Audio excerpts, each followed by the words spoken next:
What?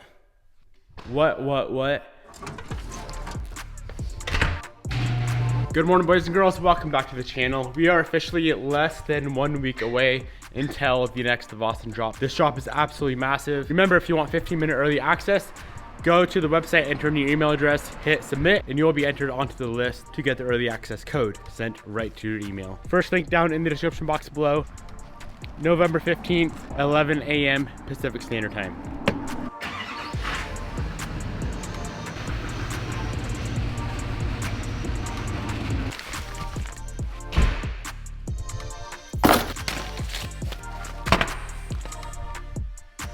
Okay, we just pulled up to the shop, opened up a package, and in the package is the new fusible link for the 8. This is actually for Evo 10, but the Evo 8 runs Evo 10 battery terminal setup. I'm gonna wire this card exactly how the Evo 8, the Blue 8 is wired. So these two on the Blue 8 are both connected to one ring terminal. This one is, of course, its own separate one. That one is its own separate one. And this guy right here runs all the way to the battery. So there's 4 total, or I guess there's 3 total connectors that will connect to our fuses right here. We got some little ring terminals there. Throw on these guys, obviously strip all that solder off. Before, all 3 of these were connected, and that I think was causing some serious issues. If you didn't watch yesterday's video, I feel like we were completely misdiagnosing this car. So we're pretty much back to square one. Let's throw it together completely and see what happens.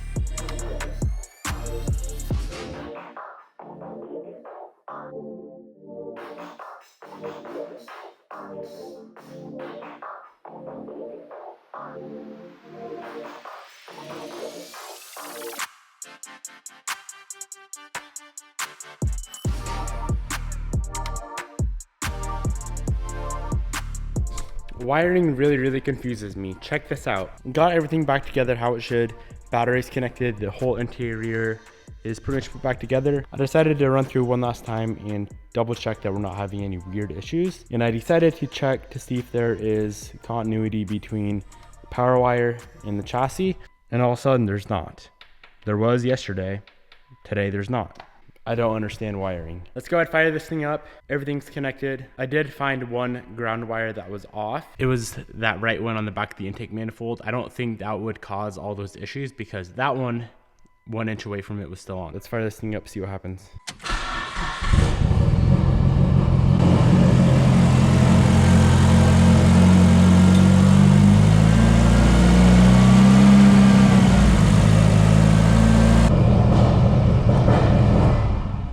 All right, this time around, nothing got hot, nothing got warm. Immediately in the past, the wire coming from the alternator and the starter would heat up to where it was just melting that fusible link, like what you guys see here. So we really only changed 2 things. We fixed the ground, which I'm pretty confident that wasn't the issue. So we did that, and then we fixed the harness connections to where they connect to the fusible link. I'm pretty sure that was a problem. It just doesn't make any sense as to why in the past it would just pop the fuse and now it was just melting everything instead of popping the fuse. Like I said, I don't understand electrical or wiring enough to know exactly what was causing that, but I'm pretty freaking confident that we fixed the car. I'm gonna completely get this thing back together and then we can go drive it. If it doesn't pop the fuse or doesn't heat up whatsoever, we should be good to go.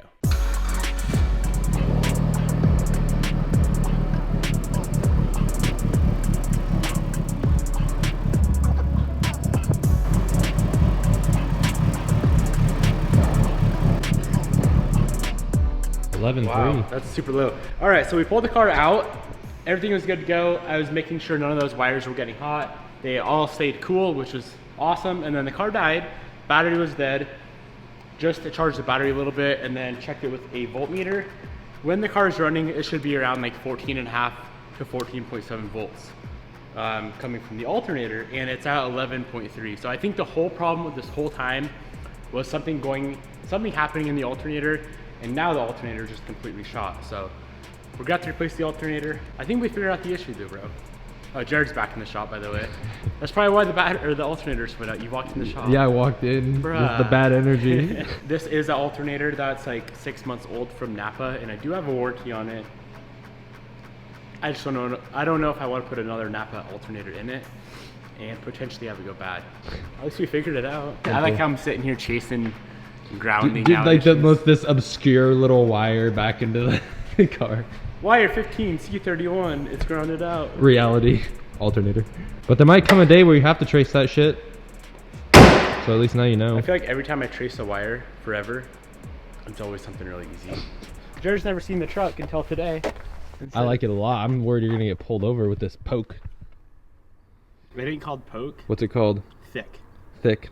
With 8 C's. It's really big. I like the grill. Oh yeah. So with this upcoming launch, we do need to get a ton of product shots done.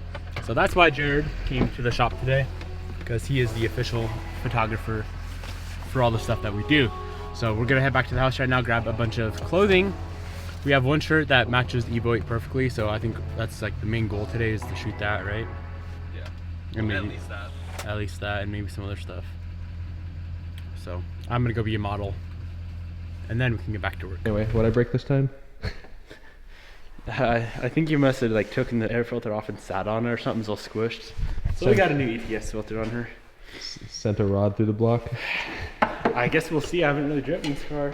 If anything is wrong with it, I know it's from you. I think we only have one shirt that is matching the Evo 8. It's kind of like a last minute thing. So we're gonna go shoot that. This is another item that we're coming out with that kind of matches the black Evo 8, I guess. Does it? I don't know, kind of. It's clean, simple. I love it. This is like one of my favorite things.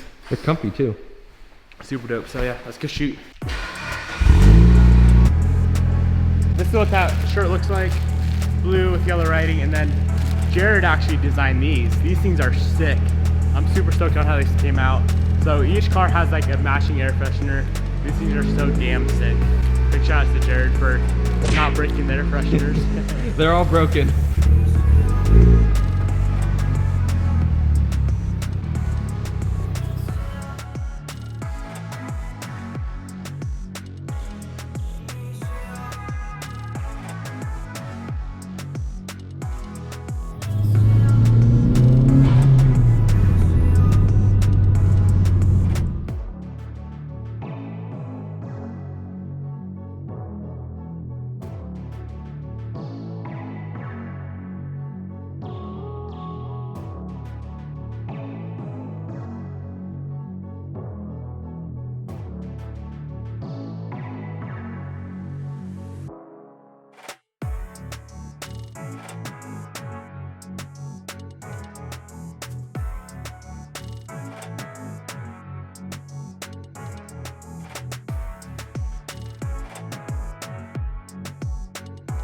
We are all wrapped up with the photo shoot for this upcoming launch. Still have quite a bit of photos to take, but for some of this stuff, we're all good to go. So we're gonna head out right now, pick up a new alternator for the Evo 8. Napa does not have one in stock that they can warranty this bad one out with. So we're just gonna buy one from O'Reilly's just to get this car back on the road today, because I'm pretty sure at the beginning of this video, I said I promised this thing will be finished by the end of the night. So I'm gonna try to hold true to what I said.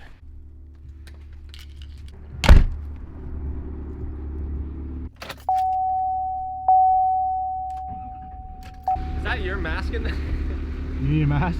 I needed to get in the gym. They won't let me in. New alternator is in. If you guys want to pick up a OEM replacement alternator for your Evo 8 or Evo 9, I'll have one of these guys linked down below. All right, let's get the Evo up on the lift. On the lift, the alternator should be pretty freaking simple to swap out. I know on the ground it's a little bit more difficult. On the lift, 30 minutes, 45 minutes, we should have this thing finished up.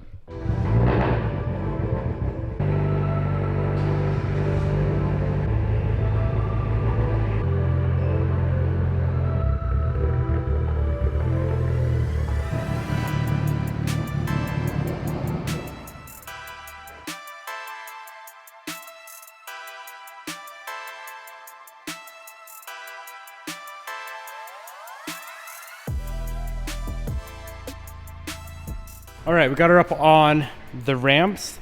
We're gonna disconnect the stuff up top that we need to take off. So there's one bolt on the top of the alternator. Let me see if I can zoom in on it for you guys. That guy right there with that little red paint on it, 12mm bolt, we're gonna pull that guy off. Of course, disconnect the battery and then get the car up in the air and pull off the alternator. We are gonna have to pull off this CV axle and then the downpipe as well. Both of those are gonna be in the way to drop the alternator out the bottom.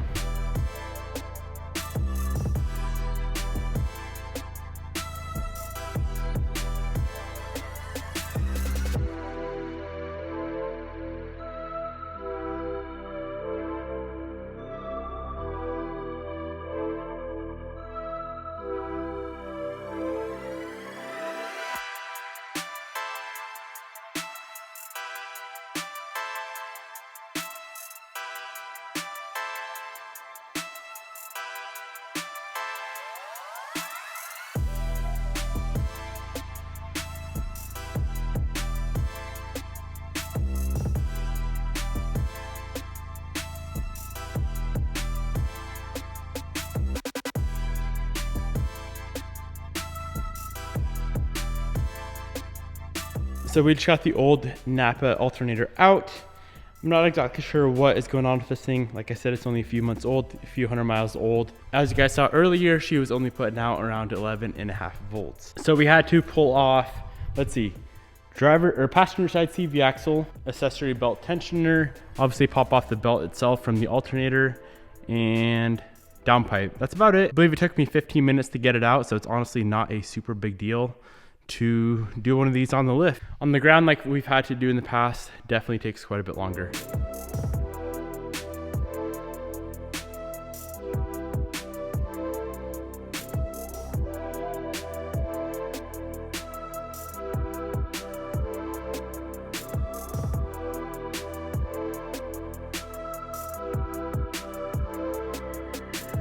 All right, boys, Evo 8 is all back together. Let's go ahead, connect the battery, fire it up, throw a voltage meter on it, and see what we are getting for voltage out of the alternator. We should be right around 14.5, let's say. Anything over 14 volts is usually good. Earlier we were at 11.5.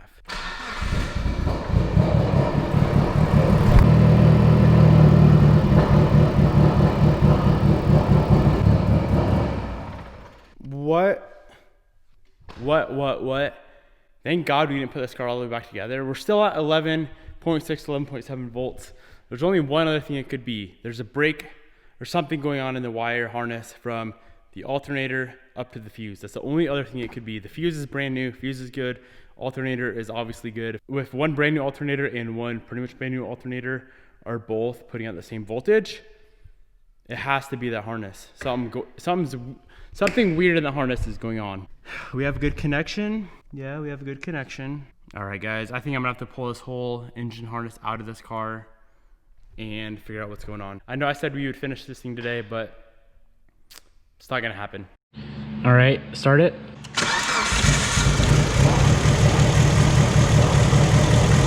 All right, kill it. How does that work? All right, so we just checked the voltage coming right out of the alternator, and it's like 0. There's nothing. There's no voltage coming out of the alternator. How does that work, Haas? So basically, I think we have like some sort of harness issue on, not on the main power wire, but on the other plug-in where there's 3 wires going into the alternator. Something has got to be fishy there. So we're gonna jack the car up. We're gonna lift it back up in the air. Thankfully, this thing's completely torn apart still. But yeah, if it's not putting out any voltage and it's a brand new, what are you looking at? And it's a brand new alternator, something is weird with the car.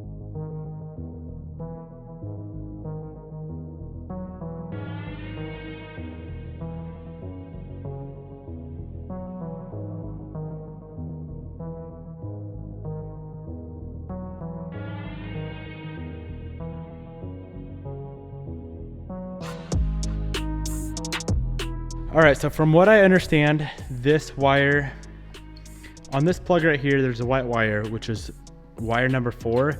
That should be connected to pin 41 on the ECU. We did a continuity test, and it appears that there is no continuity between wire 4 and pin 41.